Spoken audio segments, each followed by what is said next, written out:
Hello and welcome to the PFF Fantasy Football Podcast. I'm your host, Ian Hartitz, and today we continue our Fantasy Files series with a look at Ezekiel Elliott. Now, if you had Zeke on your fantasy team in 2020, you probably were not thrilled. If you're a Dallas Cowboys fan in 2020, you were probably not thrilled. I get it. He scored just 8 total touchdowns, coughed up the ball on, count 'em, 6 separate occasions, and he tied for the position lead with Miles Sanders in drops. It was not a good year.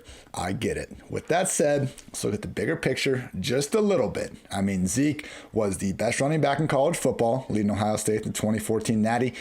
Another great junior campaign, led the NFL in rushing yards per game in each of 2016, 2017, 2018. In 2019, the guy went for 1,777 total yards and 14 scores. So yes, 2020, brutal. No way to get around that. I would just say for the rest of his career, Zeke's been nothing short of a fantastic running back. And as much as people want to, talk about his weight, not moving the same, he has been one of those guys that at his best just seems to move differently than other players at the position. Hey, we need to focus on 2020, though, because it was bad. As a rusher, PFF rushing grade, he was 35th among 47 running backs with at least 100 carries. He was tied for 21st in missed tackles forced per attempt, tied for 37th in yards per carry, tied for 28th in yards after contact per attempt, and a brutal 43rd in stuff rate, which measures your percentage of carries that got stuffed at the line of scrimmage or behind the line. It was just as bad as a receiver. I mean, 38th among 46 qualified running backs in receiving grade, tied for 35th in yards per reception, tied for 34th in yards per out run, 43rd among 46 in passer rating when targeted. So it was an awful season. We did see a few glimpses. In week 1 against the Rams, 127 total yards, 2 touchdowns, and he looked good. I mean, that screen he took for the end zone, he caught like 3 different Rams almost over pursuing it and was able to cut back into the end zone. It's funny, Dak this offseason has been talking about how Zeke is in the best shape of his life. I know my guy over at Establish and Run, Evan Silva, after week 1 last year, said that Zeke honestly looked better and just passed the eye test more than he had in years, and I was right there with him. I agreed. Unfortunately, we did not quite see that continue into the year. He had some other okay games, though. 100 total yards in additional 5 games. I think his best game that people are just kind of giving up on him by this point was in week 16 against the Eagles. He amassed 11 forced missed tackles on 19 carries. That tied week 17 Derrick Henry for the highest single week mark from any running back in 2020. So we still saw flashes of Zeke being great. The problem was, look at this offense last year, people. There's a reason why when we saw it go from Dak to Andy Dalton, that things just got exceptionally rough in a hurry. With Dak under center, they scored 17, 40, 31, 38, and then 37 points. After that, they went 10, 3, 9, and 19-point efforts before they had a bye week to kind of get their shit together. So left tackle, Tyron Smith, typical all-universe, tackle in the NFL, played just 154 snaps last season. La'el Collins missed the entire season. Zach Martin, he missed 6 games himself. This was just a situation where all of their top talents on the offensive line by basically halfway through the year were sidelined. And for their tackles, it was a hell of a lot more than that. So really not a good situation for anybody to be around in terms of just fantasy friendliness. And yeah, it was not a great spot for Zeke. I would just say the one issue that's kind of hurting Zeke more than anything is how freaking good Tony Pollard is. And it's not that Pollard is so much better than Zeke. He looks so much better than every running back in the league almost, people. And it really is wild. If you haven't watched a ton of Cowboys games over the years, I'm not just, trying to jerk off this backup running back for no reason. Pollard, since he entered the league, 5th highest graded running back, tied with Nick Chubb for the highest rated missed tackles forced per rush, and tied with Derrick freaking Henry for the most yards after contact per rush. So Tony Pollard is incredible. I was hoping last year before they drafted CeeDee Lamb that he would have this, RB slot hybrid role, basically what the Jaguars apparently want to do with Travis Etienne. But unfortunately, Jerry Jones has roughly 90 million reasons for the team to continue to treat Elliott as his 3-down workhorse. And we saw that last year. Pollard in that 49ers game with Zeke sideline, 132 total yards and a pair of touchdowns, and looked great doing it. That icing touchdown run he had, he broke 4 tackles.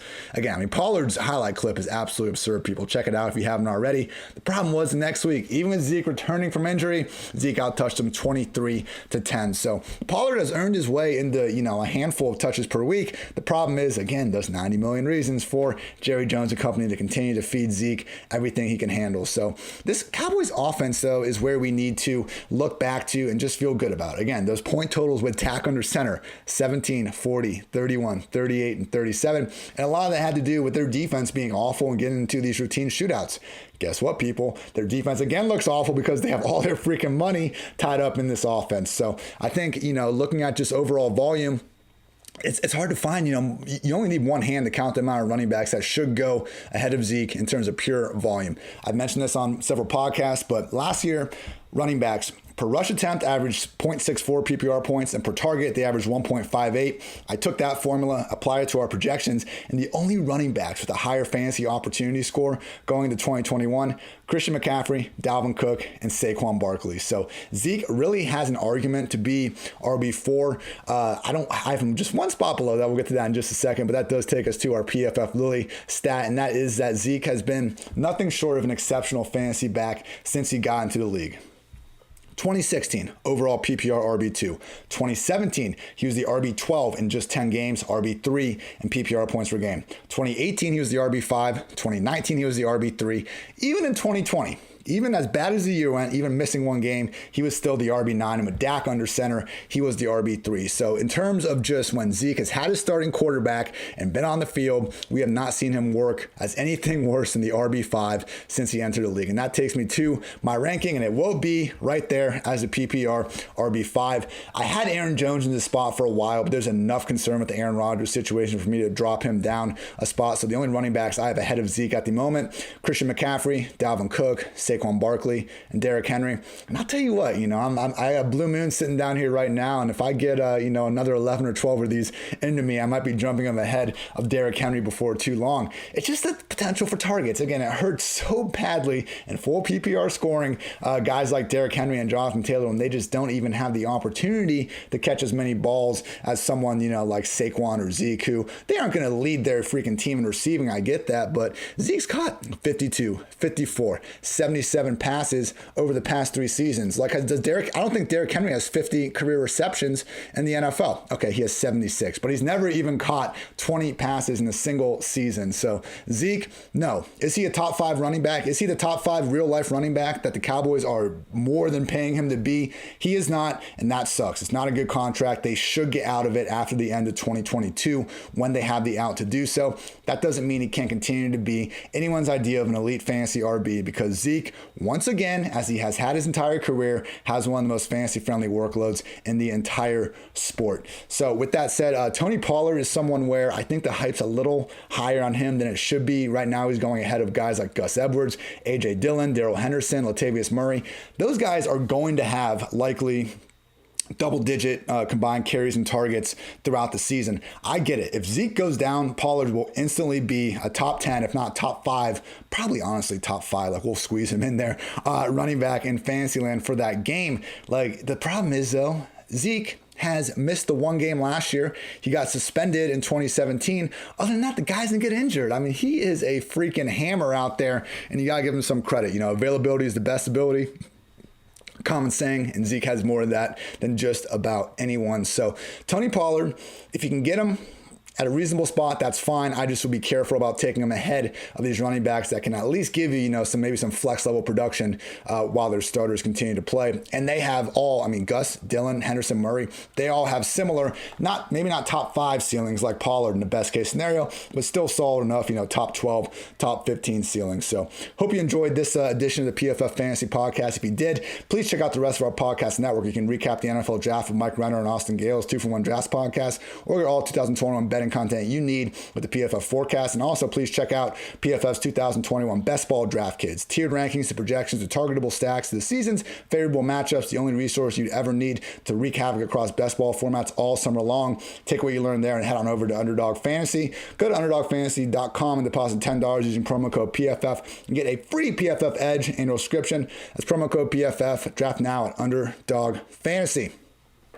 Got a quick thing to get off my chest. Hey, if you people don't like the personal notes, just stories at the end of the podcast, that's fine. Turn it off. I don't blame you. I don't like how a lot of fantasy podcasts do the long kind of intros about nonsense to start and then get into it. But I do sometimes enjoy other non-specific fantasy things to talk about. And that's why I'm going to keep them at the end of these podcasts. So I do have a quick story. Le'Veon Bell has been in the news a lot. Basically say he doesn't want to play with Andy Reid, or he hated the experience. He'll never do it again. Andy Reid came back and just kind of took the high road with it. I actually played against Le'Veon Bell twice in high school. Central Ohio guys. He went to Groveport. I was over at Dubling Jerome. My first ever varsity start came against this dude. I had no idea who he was, and this mofo needed like 10 or 11 carries to go for 220 yards and 2 touchdowns against us.